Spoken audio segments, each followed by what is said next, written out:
down, bismillah, if you guys happen to have any. And Allah subhanahu wa ta'ala surely knows best.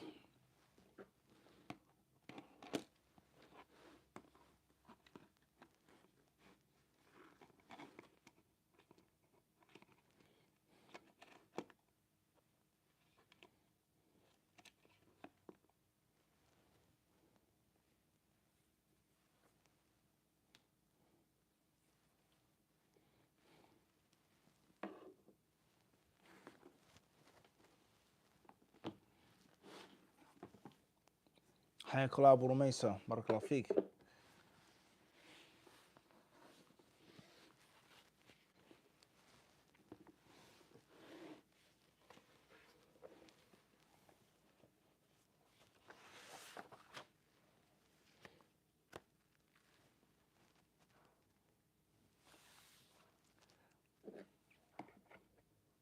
Alaikum salam wa rahmatullahi ta'ala wa barakatuh to everybody. Allah bless all the disciples worldwide.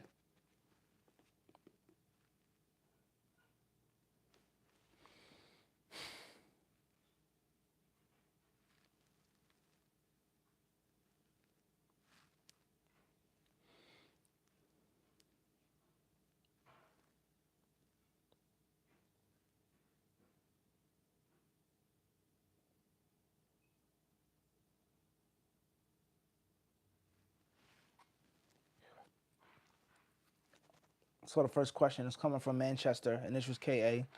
How is the spitting to the left done in the salah? Should one do this out of the side of his mouth or move his head? And should their gaze remain fixed on the place of sujood? If you need to spit on your left side because you have to spit, or you're spitting seeking refuge from that demon, etc., or shaitan in general, then it's simple. If you spit from the side of your mouth, then obviously your face is towards the qibla. You keep your eyes on your sujood, but it's a bit of a hardship, right? So just imagine doing it. Like, it's a bit of a difficulty versus a person gently, easily, quickly.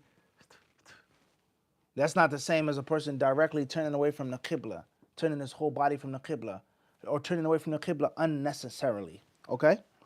So therefore, if you can fulfill your purpose without turning your face, of course that's best. But is that possible? And if you don't turn your face, are you actually spitting away from the qibla? Even if you turn your mouth, it's technically still directed towards the qibla. Wallahu ta'ala a'lam. Next question says, from London, UK, MF. If I'm in a different city for a week or two, am I considered a traveler? And does that mean I can combine prayers? Tayyib.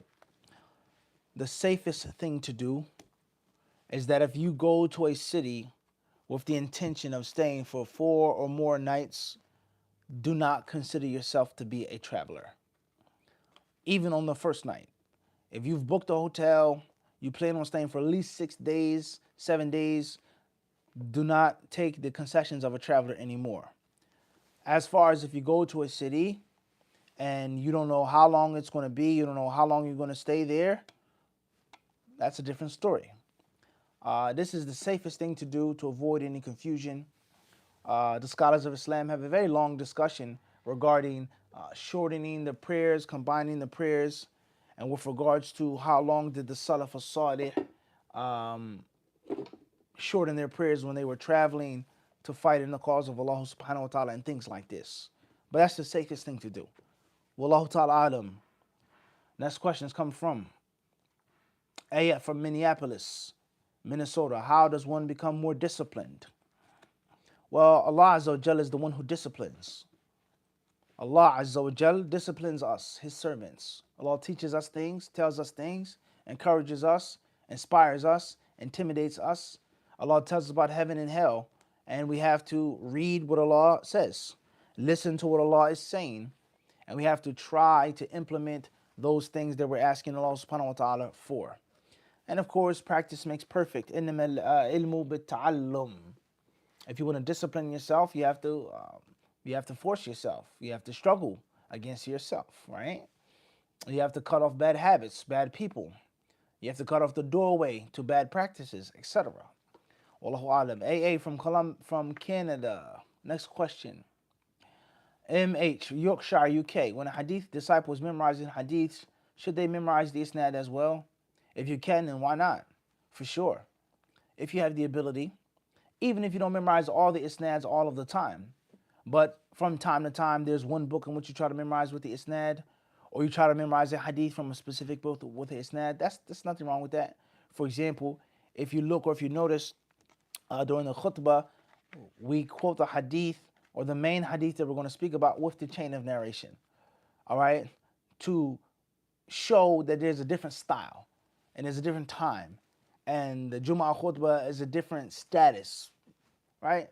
And it doesn't mean that every single hadith that we're going to quote or explain or say we're going to mention the chain of narration.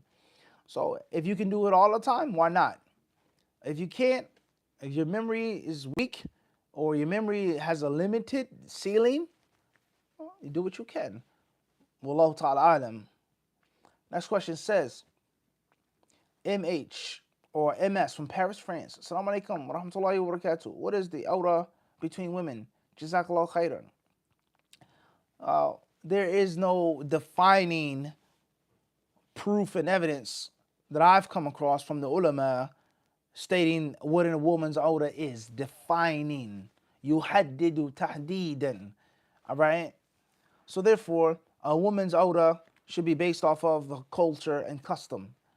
And it should be in the light of shyness and bashfulness.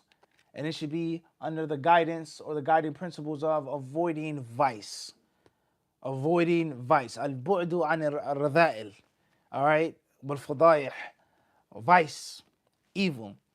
So therefore, if a person lives in a country in which women only show their arms and their feet and they only wear loose house dresses in front of each other, tayyib. If a woman comes from a country in which women wear shorts in front of each other, tayyib. But it shouldn't be a thing in which shyness is abandoned and neglected. Understand? And of course, if you want the technical classic stuff, some scholars, they say a woman can wear many things in front of fellow women, whether they're only believing women or non-believing women. Understand? Wallahu ta'ala alam. Of course, there are different times in which you may have to be a little undressed in front of another Muslim woman. She's doing your hair. She's a tailor. You're getting dressed for a wedding. They're putting on this gown, this outfit for you. There may be times in which a woman has to get, whatever the case may be, shaven, waxed, okay, the doctors, chiropractor, masseuse, so on and so forth. All right? Wallahu ta'ala alam. Next question says,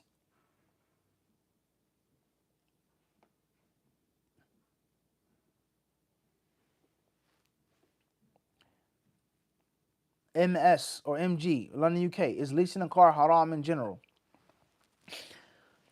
In general, you're dealing with a financial situation, a financial establishment, and that financial establishment is the bank. The bank lending, giving, handing the car dealership the money, which will allow the car dealership to take its money from you slowly. So that's the general practice and process of car dealerships, leasing, financing, so on and so forth. Now, some people, they argue and they say that you can lease a car without interest. Without some people, they make that claim. And then there are others, I'm talking about non-Muslims. There are other establishments, car dealerships that'll tell you there's no lease, there's no financing without the involvement of an interest-based bank. Wallahu ta'ala a'lam. Next question says, KA from Birmingham, UK. If I'm traveling with friends and none of us meet all the requirements to lead salah confidently, then is it better for us to pray separately or still in congregation? No, you pray in congregation and you make the best from among you the imam.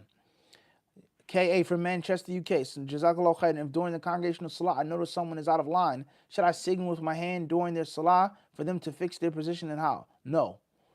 HH, Lubbock, Texas. How often do you cry when reading the Quran? If so, What surah? May Allah Azza wa Jalla allow our hearts to weep when we listen to His words. Ameen. KA Manchester, UK. If I feel I'm so late to the congregational salah that I may miss it, is it legislated to run or is it better to walk with tranquility? Do not run. Walk with tranquility. AA from London. What are the specific words the Prophet ﷺ said when he made tawbah? The prophetic supplications are clear. Al-istighfar, okay, asking Allah for forgiveness. You'll find all of those wordings, general and specific, in the adhkar of the night prayer. What the Prophet ﷺ used to say, okay, the different du'as, istiftah, all right, cleansing of one's sins, so on and so forth. There are several ways of saying it, several different styles. Wallahu ta'ala alam. AA from Alberta, Canada. How do I deal with a parent on hard drugs in halal way? Would be sinful for keeping distance. What would be a good method for dealing with them if they do not want to stop? Tayyib. If you can't help them stop, and if you cannot force them, physically force them to stop, be patient with them. But at the same time, of course, you have to protect yourself. So if you have to keep distance, you keep distance, only based off of necessity. But it is your job to try to physically do something if you can, according to what Allah Azza wa Jalla allows you to do. And make dua for them. And try to be there for them. Wallahu ta'ala alam. We'll stop here today. Jazakumullahu khairan. Thanks a lot, guys. Inshallah ta'ala, until the next episode. Assalamu alaikum wa rahmatullahi ta'ala wa barakatuh.